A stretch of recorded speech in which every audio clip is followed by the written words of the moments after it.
saludamos al secretario particular de la Presidencia de la República, Juan Sebastián Roldán. Al tiempo de saludarle, quisiéramos conocer, entrando directa en materia, cuáles son las principales conclusiones que usted y el señor vicepresidente de la República han sacado de su visita e inspección del día de ayer. Gustavo, buenos días, muchas gracias por la entrevista. El presidente de la República dividió sus equipos para que uno de sus equipos, encabezado por el vicepresidente, del que yo soy parte, recorramos del país y miremos con nuestros propios ojos lo que nos dicen los informes. Muchas veces los informes dicen una cosa y la realidad otra. Y ayer recorriendo Cuenca, eso no es lo que sucedió. En Cuenca la situación de los dos hospitales es bastante buena. Los profesionales que atienden en los dos hospitales nos sorprendieron al vicepresidente y a mí por la prolijidad, el talento, la capacidad y el compromiso que demuestran, y los datos son claros al respecto de que, primero, la situación hoy va mejorando, y segundo, tenemos la situación bajo control en caso de que habría un rebrote. ¿Cuáles son las principales preocupaciones que quedan? Pues si bien el informe usted señala en términos generales es satisfactorio, pero estamos todos conscientes de que hay serias deficiencias, no solamente aquí, sucede en todos los países del mundo, pero Ecuador, por la situación tan particular, tan crítica que está atravesando, de hecho aquí las necesidades son mayores. ¿Cuáles son los temas urgentes, aquellos que requieren de soluciones? Si me permite, quisiera argumentar por qué planteo que Cuenca está mejor que otros lugares, nos dejó tranquila la visita. En la emergencia del Hospital Vicente Corral Moscoso, llegaron a haber 200 pacientes diarios que recurrían a esa emergencia preocupados por su situación pulmonar. Es un tema simplemente de enfermedades respiratorias. Hoy día hay entre 30 y 40, es decir, ya hay una caída muy fuerte al respecto de lo que vivimos en los días pico, en los días más difíciles. Segundo, en ese mismo hospital, en el Vicente Corral Moscoso, existen 54 camas, de las cuales 7 están ocupadas y 47 están libres, son camas exclusivas para COVID. 16 camas de unidades de cuidados intensivos, de las cuales 10 están ocupadas, 6 están libres. En el Hospital José Carrasco Arteaga hay 52 camas exclusivas para COVID, 28 están ocupadas, 24 están libres. Y hoy día en camas de UCI tenemos 13 funcionando perfectamente, 8 para habilitar en caso de que sea necesario, por tal razón llegaríamos a tener 21 y se están utilizando 12. Es decir, tenemos los recursos necesarios para poder enfrentar. Recorrimos las bodegas de los dos hospitales, los médicos y funcionarios de la salud están cubiertos y nuestra tranquilidad se fundamenta en los números, no solamente en los informes y en el compromiso, sino en los números, porque esto nos permite saber que podemos atender a la gente necesaria. Discutimos al respecto del triaje, de cuáles son los criterios, de qué más deberíamos sumar, y después de haber recorrido 17 hospitales con los 2 de ayer, sin duda 2 de los mejores que hemos visto son los 2 de Cuenca. Juan Sebastián, una consulta, muy buenos días.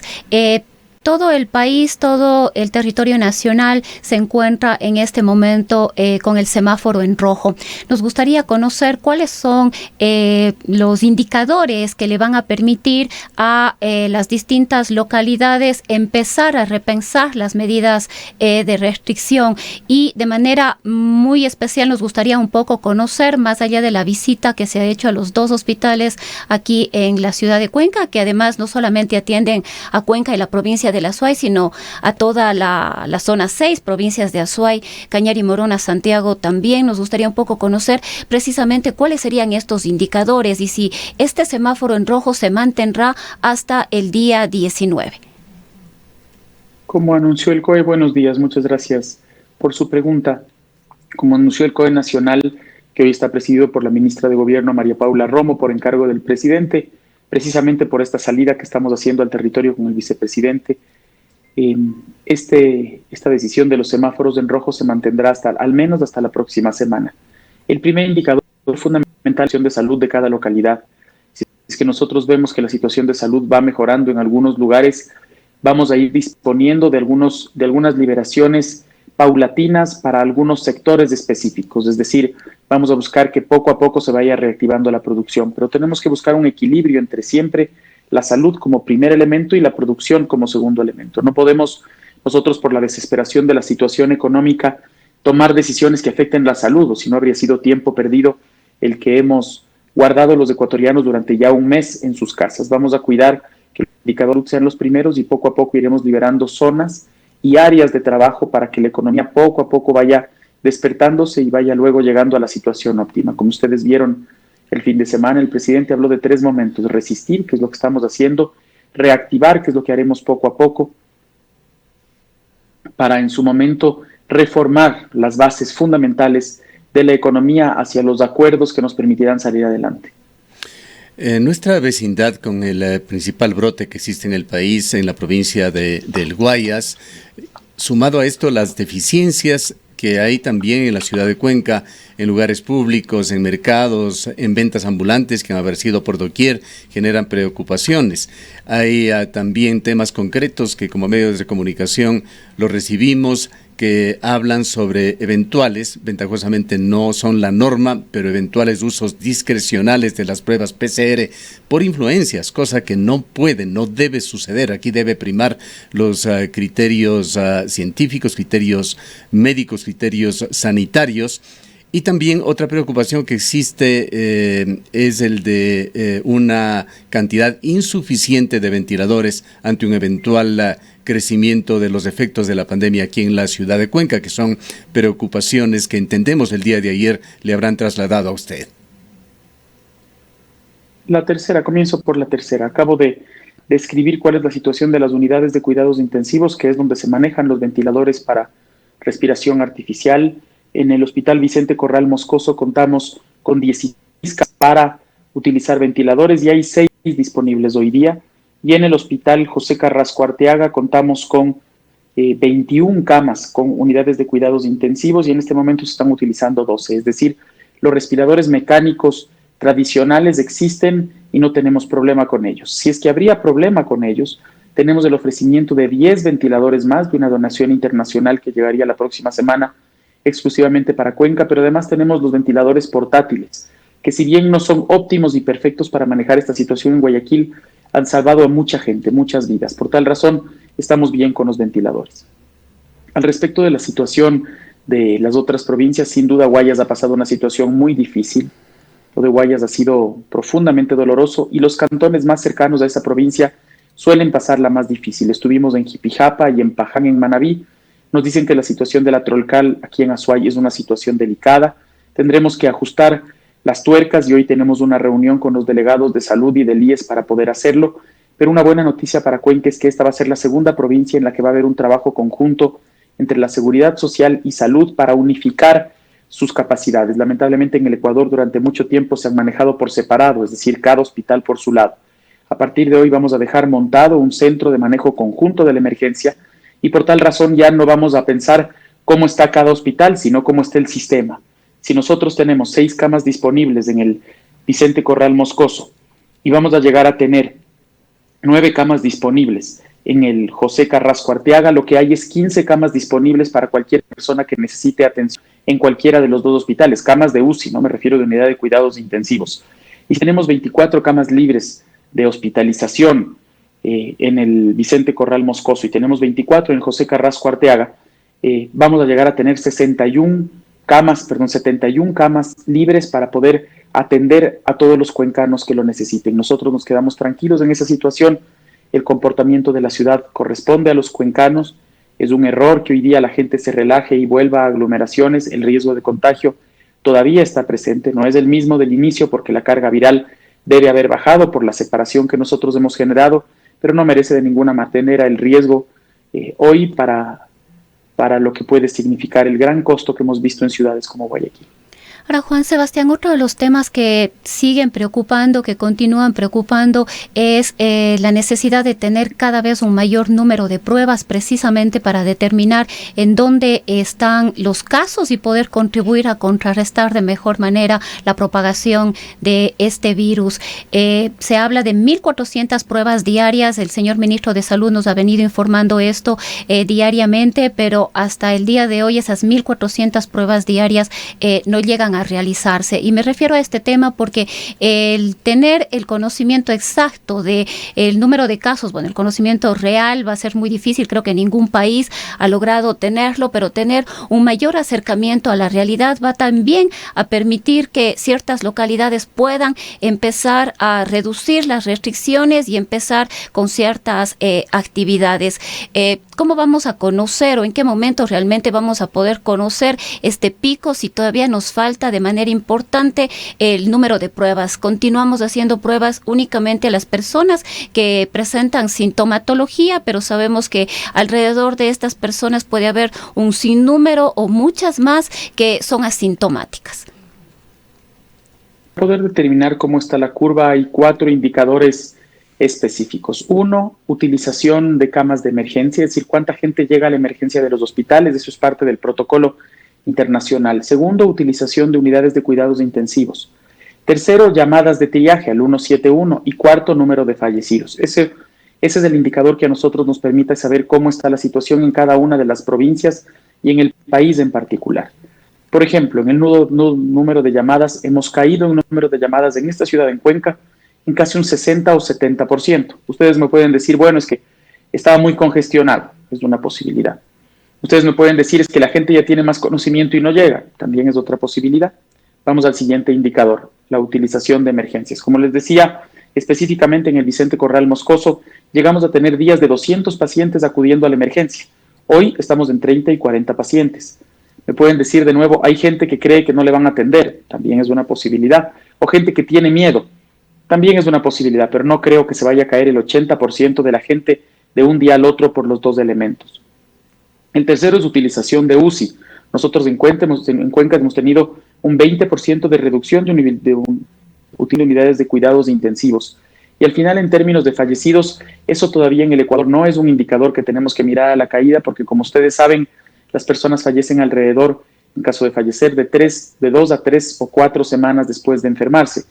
Y solamente entre el 2 y el 4% en el peor lugar de las personas en estado crítico son las que fallecen. Entonces, hoy nosotros no podemos todavía saltar de la emoción, sin embargo, creemos que la situación, por la disponibilidad de camas, por la cantidad de espacios, es una situación provechosa. Al respecto de las pruebas, hay 2 tipos de pruebas. La una son las pruebas PCRs que determinan quiénes tienen el virus y las otras son las pruebas rápidas que determinan quiénes tienen los anticuerpos. Están llegando hoy día a la ciudad de Guayaquil 100,000 pruebas de anticuerpos, porque en una ciudad como esas merece la pena hacer pruebas rápidas, porque ya hay mucha gente contagiada. Y por tal razón vas a poder saber quién está contagiado y quién no. Si haces eso en una ciudad que tiene pocos contagios, las pruebas se van a desperdiciar porque las personas todavía no tienen contagio.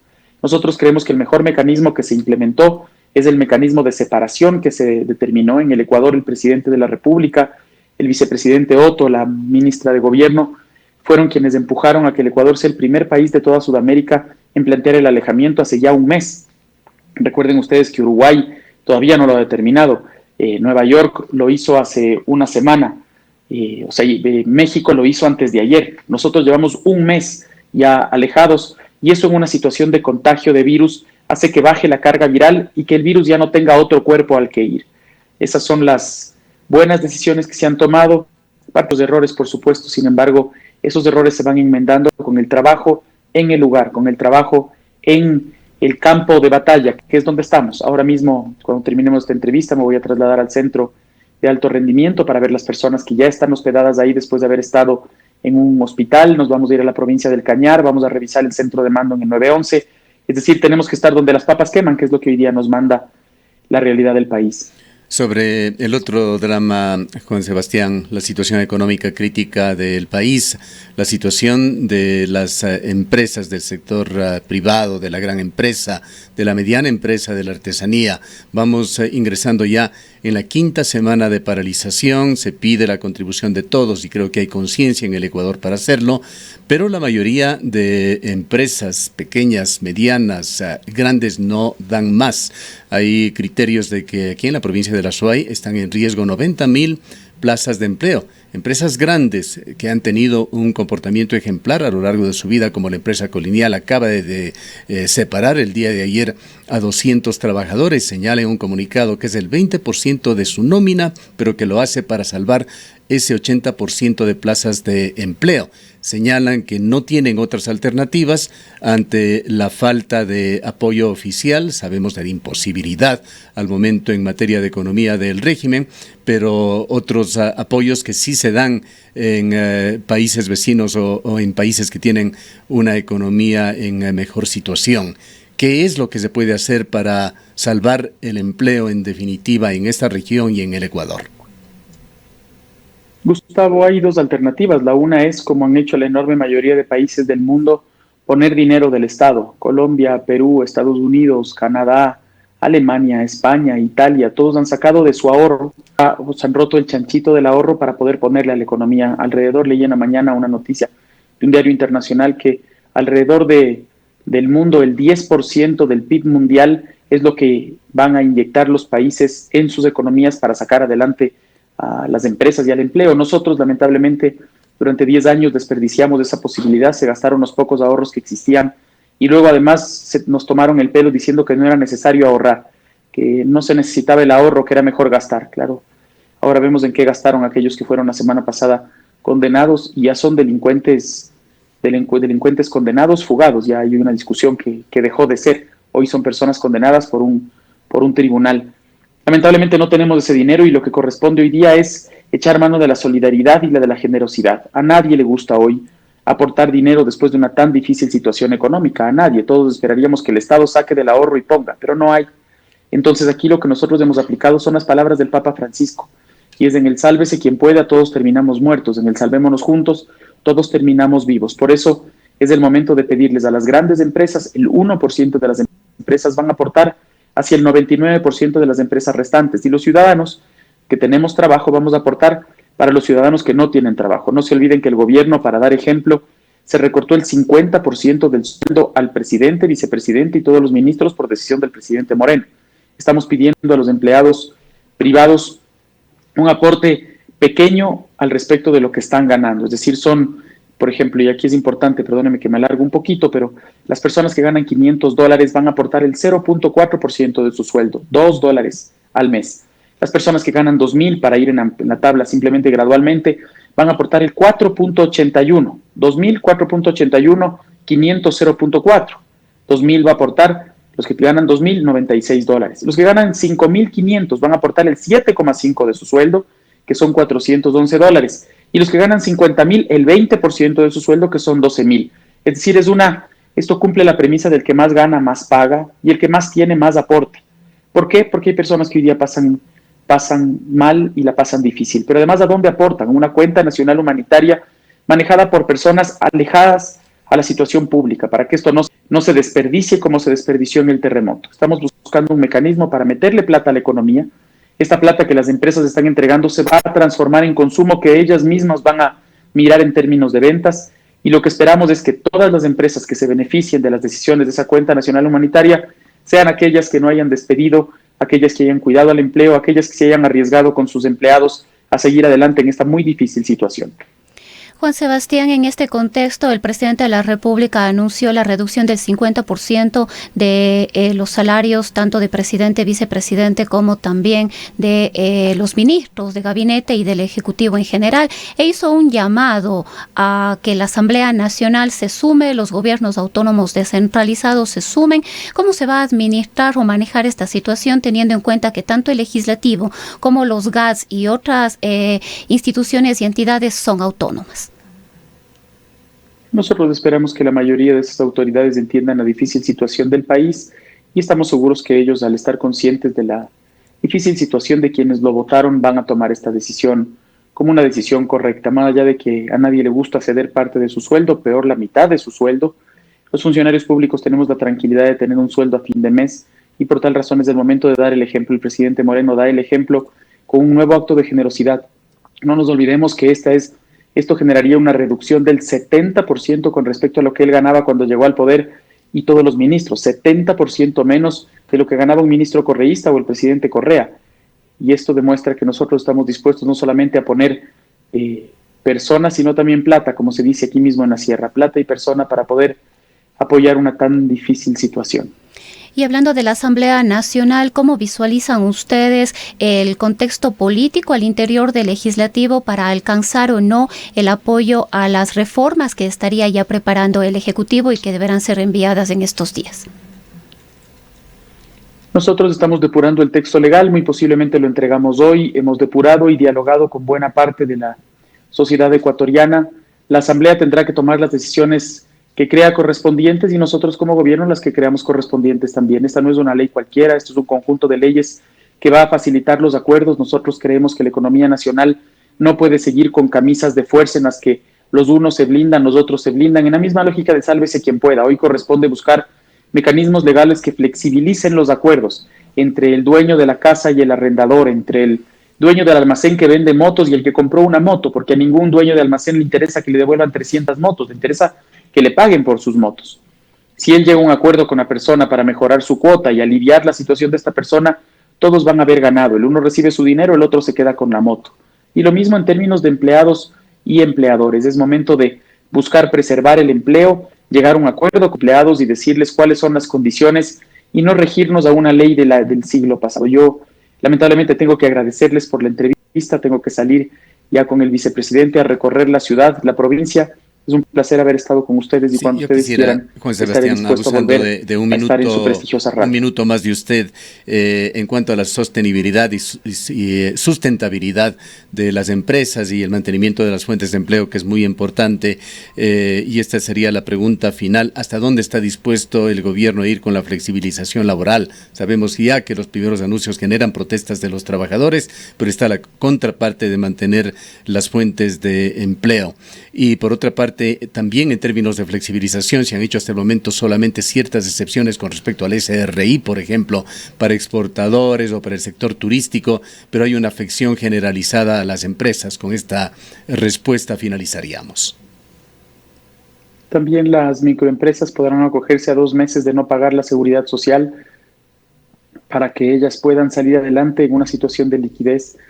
Se han establecido créditos puente por más de $18 millones en el BIES y más de $15 millones ya durante este mes, créditos de no muy alto monto para que las personas puedan tener un alivio y sobre todo las micro y pequeñas empresas puedan salir adelante.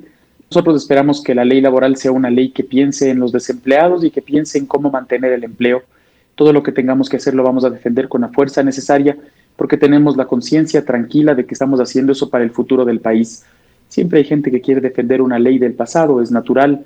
Los más radicales siempre apelan a la radicalidad, pero la radicalidad lamentablemente riñe con la reflexión y riñe con hoy día entender cuál es la situación que viven. Nosotros como gobierno vamos a ser frontales y claros en que es momento de flexibilizarnos nosotros primero y luego flexibilizar las normas, pero flexibilizar al mismo tiempo que controlar. El Estado va en estos acuerdos a siempre velar por los más débiles, a velar por el arrendatario, a velar por el empleado, a velar por el deudor, de tal manera que nadie vaya a abusar. Y quien vaya a abusar va a encontrarse con todo el peso de la ley y todo el peso del Estado. Bien, muchas gracias por habernos atendido. Han escuchado al secretario particular de la Presidencia de la República, Juan Sebastián Roldán.